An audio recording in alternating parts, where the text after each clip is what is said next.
Tyrannosaurus Rex. The Tyrant Ninja King is the perfect apex predator of the Cretaceous period of North America. Velociraptor, the swift thief of the Cretaceous period in the Gobi Desert of Mongolia. Today on Goji Headquarters, we will be answering a question that has been going for a long time, but hasn't been told yet. Can 100 Velociraptors beat one Tyrannosaurus Rex? We will also look at these in 3 different perspectives. 3 scenarios, 3 fights. Who would win? Let's find out. But who are they exactly? To make this a more realistic scenario, we will be using a full-grown Tyrannosaurus Rex. Given that they are the largest tyrannosaur and the raptors are more likely turkey-sized, to juice it up a little bit, let's start with the 3 most important factors: bite force, speed, intelligence. We'll use one of the largest T-Rex ever recorded since it's going up against a pile of raptors. This one recorded in 1990 from the Field Museum in Chicago with a stance of 12 to 13 feet, 15 feet at the head, and tipping the scales at about 10 to over 11 tons. And what better, a T-Rex that has almost a full complete skeleton and is famous for our current understanding of Tyrannosaurus Rex, none other than Sue. Her species' scientific name is Tyrannosaurus. At 28 years old, and the day she died, she'd probably be at her physical prime. At the time, she was an individual with tons of valuable experience under her belt. She encountered better depth and large quantities of ceratopsians, hadrosaurs, and higher encounters of T-Rexes. Let's begin, setting the record straight with the bite.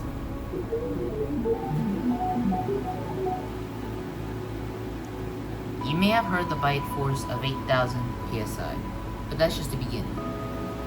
Goji Center has studied that Zoo can crunch its bite force of 8,000 to 10,000 psi pretty good, while other has studied that T-Rex can bite with a force of 35 to 57,000 newtons, or 8,000 to 12,000 psi. But 12,800 psi might be the max bite force of Sue. If Sue bites down with a force of 13,000 psi, she would have a bite force like a Mosasaurus, which is actually impossible, unless researchers found more details of Sue's jaws. So we will just keep the 8,000 to 12,000 psi bite force. With a force like this, she can bite through bone. Her teeth were serrated, slightly recurved, and thick as railroad spikes. The serrated edges on her teeth aid in the cutting, while the girth aided in the crushing power. Her front ends of her teeth were pegged, shaped, and recurved, less for slicing, but more for tugging, rending, and tearing chunks of meat. So yeah, if Sue bites a raptor, it would die as soon as she clamps her jaws. Velociraptors, on the other hand, does not have a strong bite force, but is actually impressive for a little carnivore the size of a turkey. Their jaws may have been used like a saw.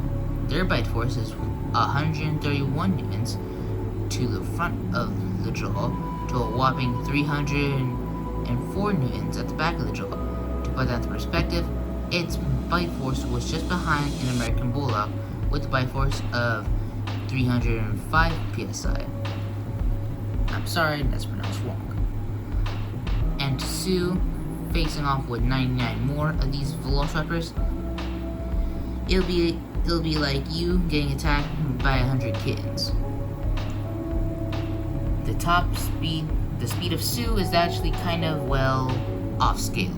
In Goji Center, they predicted that Sue can run to speeds of 13 to 15 miles per hour for her size and age. But they said that this is arguably, and said that 21 miles per hour is more realistic. In Prehistoric Planet, the T-Rex mostly resembled Sue, and when it hunted Mosasaurus, it was able to keep up with the Mosasaurus for a short time, but then slows down when it picks up speed, and these hadrosaurs move at 15.5 to 19 miles per hour galloping on all fours, but 31 miles per hour on 2 legs, since they move twice as fast. So, we will teach Goji Center a lesson of how to properly show the speed of Tyrannosaurus Rex. They said Sue at her prime wouldn't be nowhere near as fast as she was when she was a teenager, with teenagers reaching speeds of 25 to 30 miles per hour.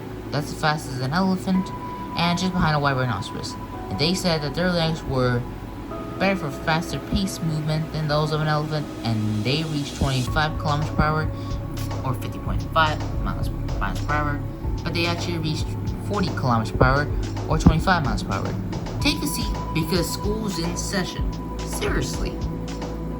So what should we do?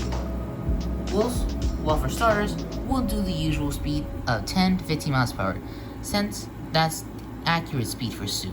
Why? Because Goji Center said T-Rex in their adolescent years would be exceptionally fast before putting on a lot of bulk, trading speed for sheer size as it grew. So yeah, and they said 21.7 miles per hour is more realistic, but that would mean that Sue will almost be as fast as she was when she was a teenager. So that's going to be taken down a notch. But now we were dealing with a problem to catch up to Hadrosaurus for making an ambush. So you'll need a burst of speed to quickly catch up to a Hadrosaur before it reaches top speed. And since these guys, when galloping before running on two legs, they can move a speed of 15.5 to 19 miles per hour. But remember, they did show that the T-Rex, when hunting, did slow down when the Montosaurus was gaining speed. So, for making an ambush, Sue will be running at a top speed of 16 to 18 miles per hour for a short burst before slowing down. But now we're dealing with another problem. They said that Sue's legs were for faster paced movement than those of an elephant, but they run at 25 miles per hour, meaning that, yeah, Sue wouldn't be as fast as an elephant. If so, then she would be as fast as she was when she was a teenager. And remember, they trade speed for sheer size. So now, what do we do? Well, we'll compare Sue's weight to a fully grown elephant's weight. An average elephant can weigh up to 7 tons, while Sue can weigh up to 10 to 11 tons and breaking the 11-ton mark as well. So, how is Sue heavier than the elephant, but the elephant being faster than Sue when they are both 13 feet tall? In Goji Center Tyrannosaurus Rex vs. Velociraptors Monster Face-Off, they said bipedal and quadrupedal body types have very different ways to push their weight along the x-axis. Bipeds typically use their less energy to move from point A to point B, thanks to their proportionally large muscle mass on their legs, but at the cost of needing to pay more attention to balance. Quadrupeds, in some cases, are faster because they have more limbs pushing their weight off the ground. They also said that the larger the elephant, the slower it gets. But they're both the same size. Well, height, yes. Weight, no. In the world of dinosaurs, having more weight would mean you're slower, because you have to stay balanced due to the weight you're carrying. Being faster than you run the risk of toppling over.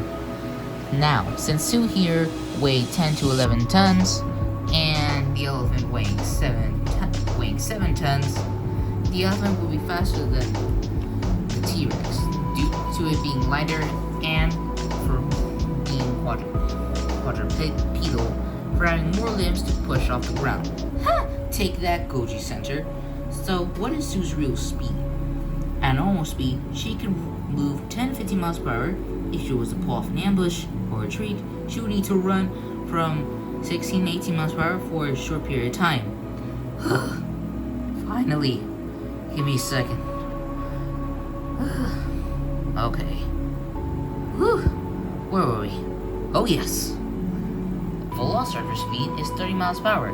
That's as fast as a white-tailed deer. And due to their lightweight bodies at being 44 pounds, and feather arms, it helped them to control their descent, and their broad tails assist them in keeping their balance, making them exceptionally agile through their environment. Sue is a very intelligent tyrannosaur in her own league. Like we said before, Sue is an animal with tons of valuable experience under her belt, the most important being encounters with other predators and prey, encounter better depth and large quantities of ceratopsine, hadrosaurs, and higher encounters of T-Rexes. The real thing though, when fighting, Sue would consider the tail as a target to handicap another rival predator, hindering mobility in the future. To a velociraptor, one bite would do the job. She had one of, if not the largest brain of all dinosaurs, both in absolute terms and just relative to its size, social behaviors are one of the only concert evidence we have with more evidence of T-Rex cooperating with each other than what we have of raptors. They had more time to learn by both experience and watching individuals from their own group. She would know how to disable prey effectively by both avoiding their weapons and minimizing the chances of getting hurt. Velociraptors' intelligence are not that far behind. While velociraptors are often portrayed in popular culture as working together in tightly knit packs, akin to wolves, it was more likely that velociraptors temporarily hunted together in loose packs, engaging in situational pack hunting similar to that of coyotes and modern birds of prey like barn owls sitting and waiting, meaning that they separate while hunting prey. They use their jaws as usual, but velociraptors likely rely on the raptor prey restraint, a technique used by modern day Actiparidae, I'm not sure if I pronounced it right, birds of prey. This attack method involves leaping on the chosen target with the predator using its body weight and sharp talons to puncture, grip, and secure the victim so it could be eaten while it is still alive. Though the arms of Velociraptor would have helped it grip prey, they were more likely used in conjunction with the stiff tail to stabilize the animal as it balanced atop its prey. Whoa, that was a lot of facts about these two theropods. But let's get to their stats, shall we? Velociraptor, swift feet. Test subject, Velociraptor. Height, 2 feet. Weighing 31 to 44 pounds. Bite force, 131 to 304 newtons. Speed, 30 miles per hour. Quiet people. Combat abilities, saw like jaws, very agile. Pack hunting tactics, fought alongside. 131, 304 newton. Bite force, very intelligent. Sue, Tyrannosaurus Rex, Tyrant Lizard King. Test subject, Sue, Tyrannosaurus. Height, 12 to 13 feet, 15 feet at the head. Weight, 10 to over 11 ton. Bite force, 8,000 to 12,000 psi, 12,100 psi max. Speed, 10 to 50 miles per hour, and normal, 16 to 18 miles per hour, a short burst.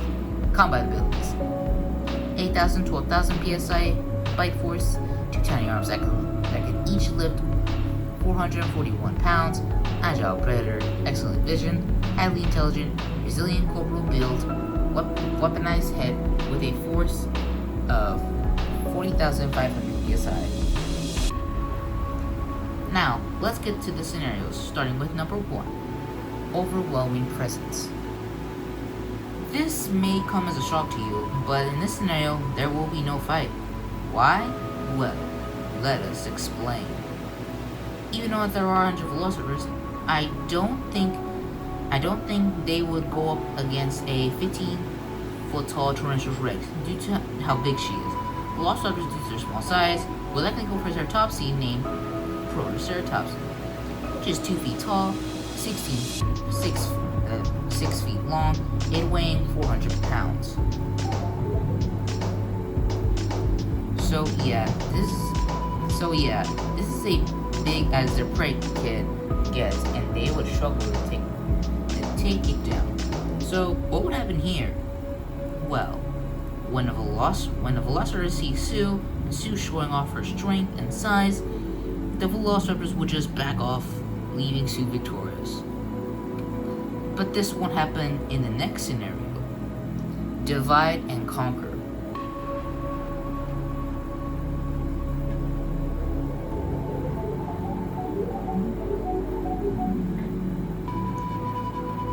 Yeah, y'all probably already know who's doing this. The 100 Velociraptors are known for hunting in packs, and they would hunt in loose packs, which is a spread out formation, aka they split up. They sit. I'm sorry about that, guys. Got track up there. 1 second. Alright, what was it? Oh, yes. They sit and wait, like a barn owl, to ambush their prey. Never mind. They use their small size to their advantage. Okay. They use their close to 100 prey to pin down their prey. Okay. Yeah, even though there are 100 of these guys, they wouldn't do much damage on Sue due to her tough skin. These guys have incredible and unbelievable size disadvantage. Maybe they will change once we get to the final scenario. War of Attrition.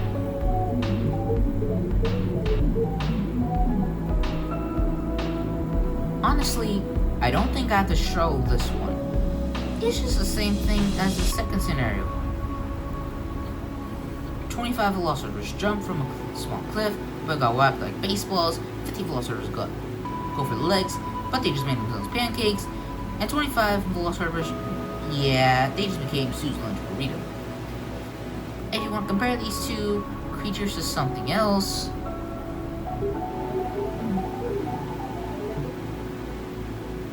I just said that, Bebop. I think that's all that me and Bebop have to say. So, can 100 Velociraptors beat a Tyrannosaurus Rex? No. Due to them being smaller, having weak weapons, and weak bite force. Do you think the 100 Velociraptors could have a chance to beat a T-Rex? How will they do it? Let us know in the comments. Don't forget to like and subscribe to the channel, and we will see you soon.